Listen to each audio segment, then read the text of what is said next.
Hi, thanks for joining me. My name's Adam. I'm one of the technical support engineers at Hosted Desktop.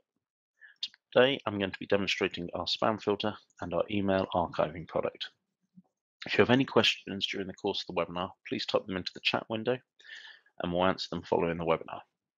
Firstly, for those who have not done this before, I will show you how to log in for the first time into the spam filter.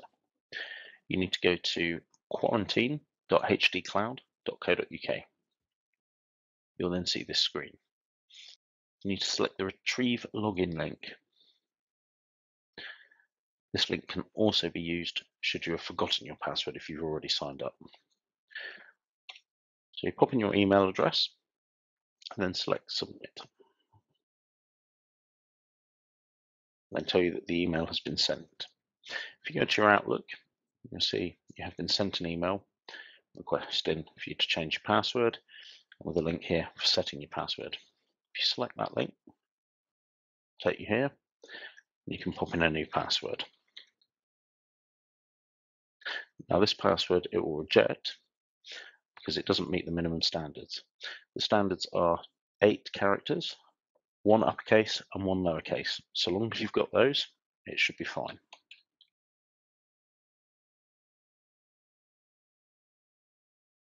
There we are. As you can see, it leaves you logged in at the user profile section. In this example, I'm going to log out so that we can log back in as if we've already set up, and you'll see it from the first time. So this is the login screen you come to when you go to quarantine.hdcloud.co.uk. If you pop in your email address,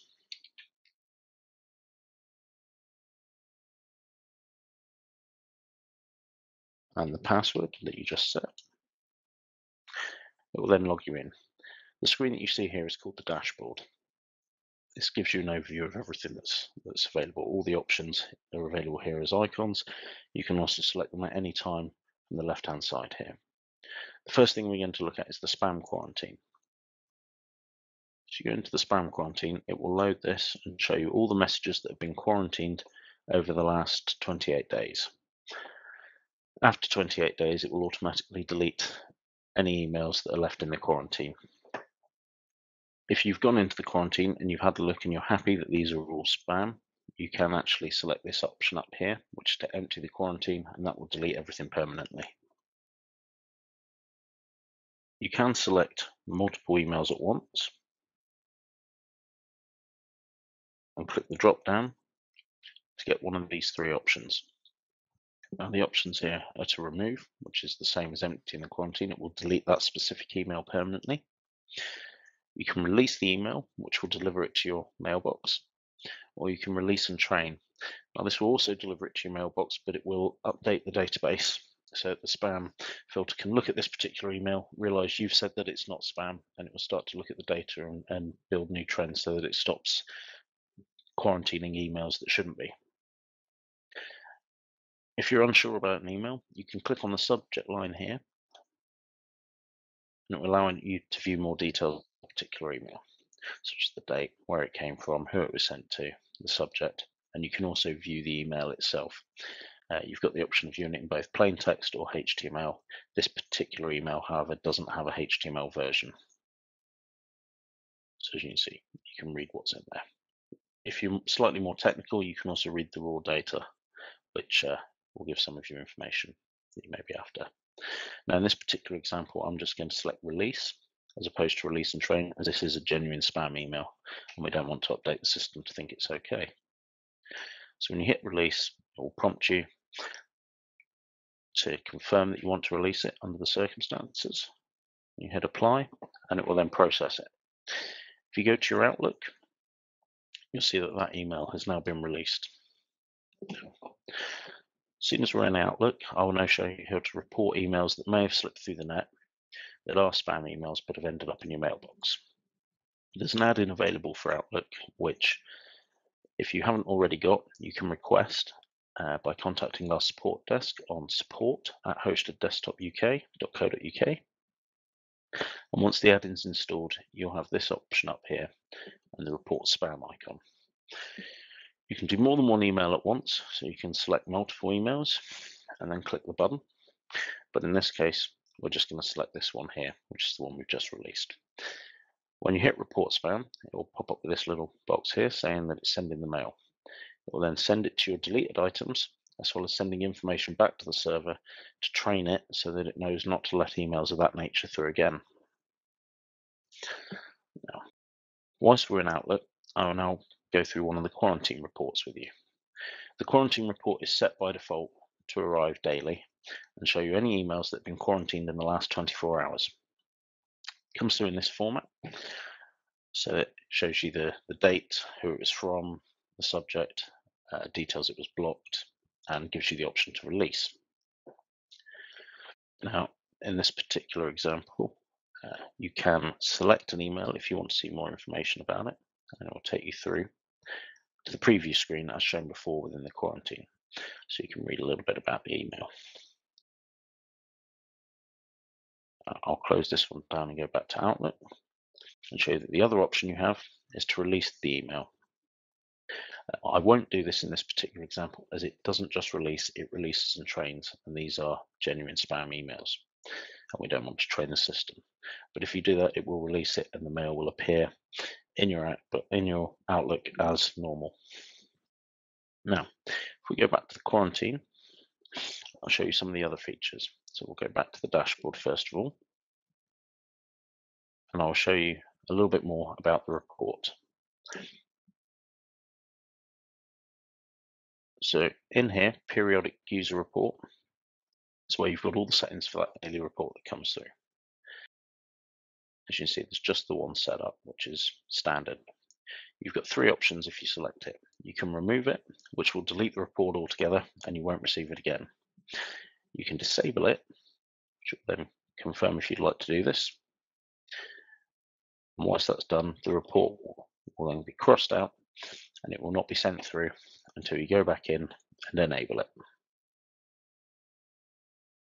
Which once done, see it's all shown as enabled again. You can go into edit the report and you can change a couple of the options in there. You can adjust the frequency, so from daily to weekly. You can also adjust the address it goes to. So if you've got multiple email addresses, say some aliases, but you want all your reports to go to one address, you can set them all to go to the same one using this. You can also adjust the language and you can also set it to go in a PDF format as opposed to HTML, at which point it will email it as an attachment. Save any changes you made and it will take you back to this point. Next, I'm going to look at whitelists and blacklists. We go firstly to the sender whitelist. What this will allow you to do is create a whitelist for either particular email addresses or particular domains. When they send an email to you, it will then allow them straight through the filter. In this particular case, you can see we've already got one set up here for the domain of hosteddesktopuk.co.uk. So if you've already got one set up, you can highlight it, and you select the option to remove, hit apply, and it will go. I'll now show you how to add one. In this section here, you can put either a particular address, so I'm going to choose support@hosteddesktopuk.co.uk and hit add. It will then confirm that it's been added, and you'll see that it's appeared here in the senders list. Now, any emails sent to my email address here, coming from this email address, will not be scanned by the filter and they will go straight in. Again, select and remove. Just like that. You can do the same for domains. So in this case, I've put the whole domain for hosteddesktopuk.co.uk and hit add. Now, any emails that come from this address will go straight through.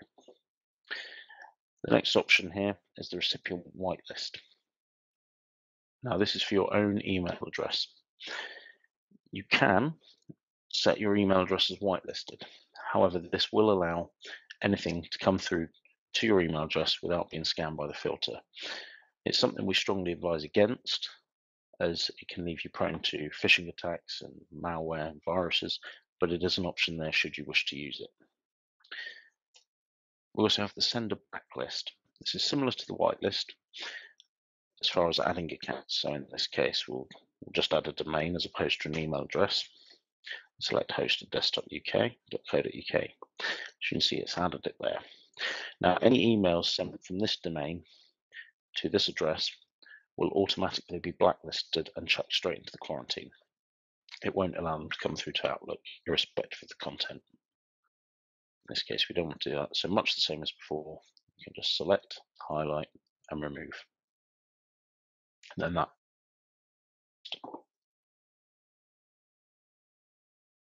The next thing I'll show you is searching logs.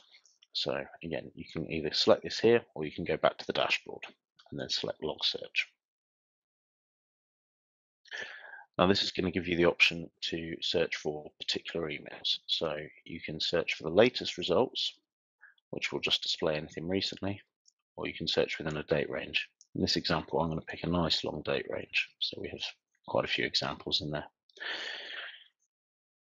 If you know the subject you're looking for, you can pop it in there, or the sender. You can also choose some of the other options in here if you know what you're looking for. If not, you're best to select all. The other option you've got here is return partial matches. Now you'd like to turn this on if you're searching for a particular subject. In case you don't have the subject exactly right, it will then find similarities and produce results based on that. So if we do a quick search here, it will show all the emails in the log and it will show the statements. So these ones here are obviously ones that have been rejected several times. This one here, it shows was accepted, but then it was rejected and trained, which is the one we don't. It's another one that's come through and it was accepted because it didn't look like spam. It's another one that was rejected initially, but then we released it. It also gives you some other information about why they were rejected. So for this one, it was rejected because it detected malware content. There are others here. Content looked like spam. So it blocks it for a variety of reasons. You do have similar options whilst you're in here. For example,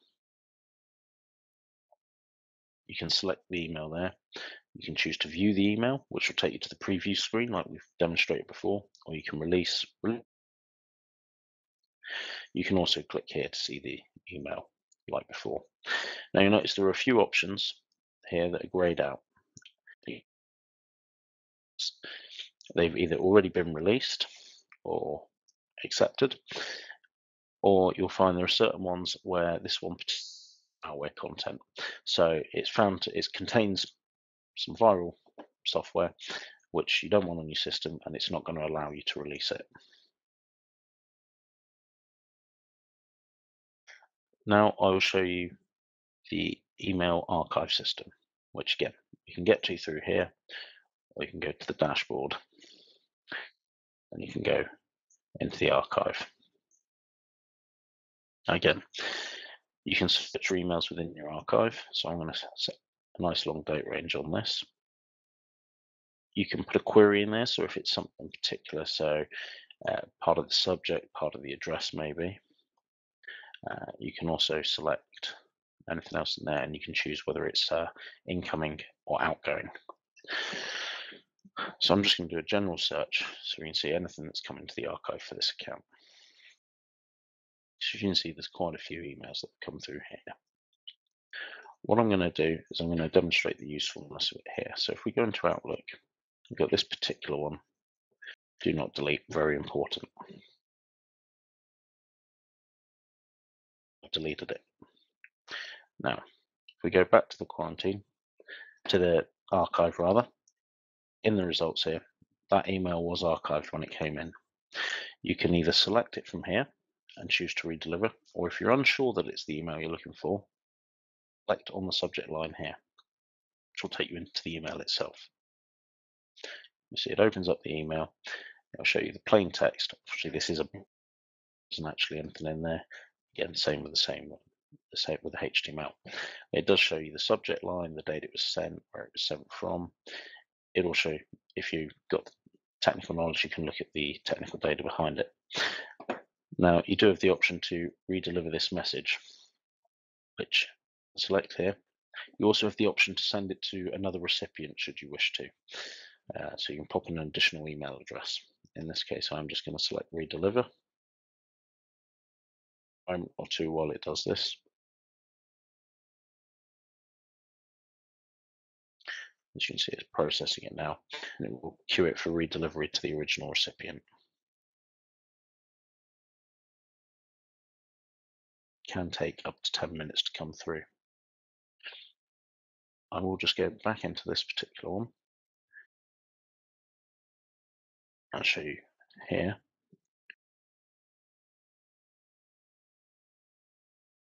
It will detect if the recipient you're typing in is valid or not, whether it determines it to be a correct email address, at which point it's happy with this, so you can hit enter. You can then also add an additional one should you want to.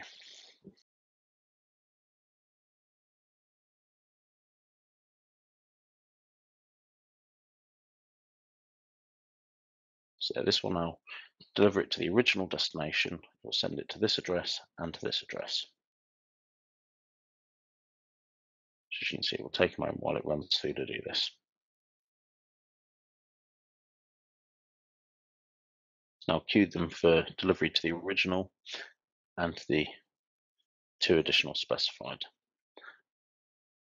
Unfortunately, it's not instantaneous, and it will take a moment or two for those emails to come through. That concludes this webinar. It will be uploaded to YouTube and available from our website. Please look out for our future webinars. All the information I've covered today are also available on our knowledge base articles, which you can access by going to our website. Thanks for watching. Goodbye.